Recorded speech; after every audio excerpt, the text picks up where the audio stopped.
তহবিল আইন প্রণয়ন সংক্রান্ত জটিলতায় ৩ মাসের ব্যবধানে দ্বিতীয় দফায় শাটডাউনে পড়েছে যুক্তরাষ্ট্রের সরকার। এর আগে গত অক্টোবরে একবার শাটডাউনে পড়েছিল দেশটি। তুরস্কের রাষ্ট্রীয় বার্তা সংস্থা আনাদোলু এজেন্সি এ খবর জানিয়েছে।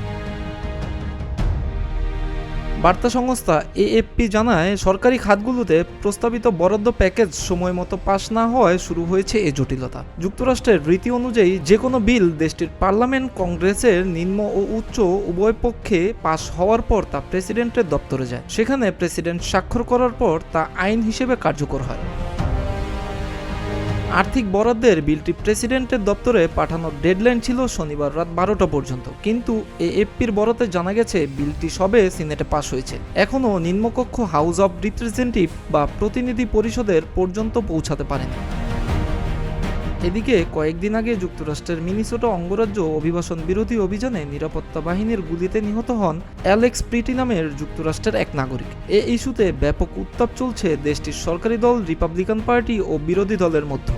2025 সালের 20 জানুয়ারি ক্ষমতা গ্রহণের পর থেকে দেশজুড়ে ব্যাপক মাত্রায় অবৈধ অভিবাসন বিরোধী অভিযান সংক্রান্ত একটি নির্বাহী আদেশে স্বাক্ষর করেন প্রেসিডেন্ট ডোনাল্ড ট্রাম্প। তিনি আদেশে স্বাক্ষরের পর থেকে যুক্তরাষ্ট্রের হোমল্যান্ড সিকিউরিটি ডিপার্টমেন্টের নেতৃত্ব বিভিন্ন অঙ্গরাজ্য শুরু হয় অভিযান।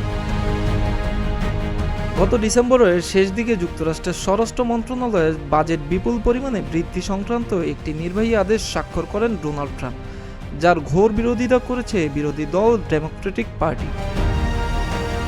বরাদ্দ বিলটি সিনেটে পাশ হওয়ার পর এক প্রতিক্রিয়ায় সিনেটের বিরোধী দলীয় নেতা চাক শুমার বলেছেন, ট্রাম্প যদি হোমল্যান্ড সিকিউরিটি ডিপার্টমেন্টের বর্ধিত বাজেট প্রত্যাহার না করেন, তাহলে হাউস অব রিপ্রেজেন্টেটিভে এ বিল কিভাবে পাশ হয় তা তারা দেখে নেবেন।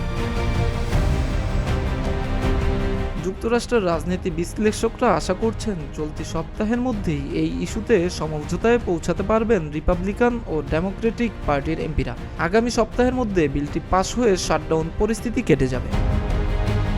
কোনো জটিলতার কারণে যুক্তরাষ্ট্রের সরকারি বেসরকারি স্বায়ত্তশাসিত বিভিন্ন খাতে যদি কেন্দ্রীয় সরকারের প্রতিশ্রুত বরাদ্দ আটকে যায়, তাহলে তাকে যুক্তরাষ্ট্রের পরিভাষায় শাটডাউন বলা হয়। যুক্তরাষ্ট্রের ইতিহাসে এ পর্যন্ত 18 বার এমন পরিস্থিতি দেখা দিয়েছে। সর্বশেষ শাটডাউন হয়েছিল গত বছরের অক্টোবরে। মিরাজ হোসাইন, প্রতিদিনের বাংলাদেশ।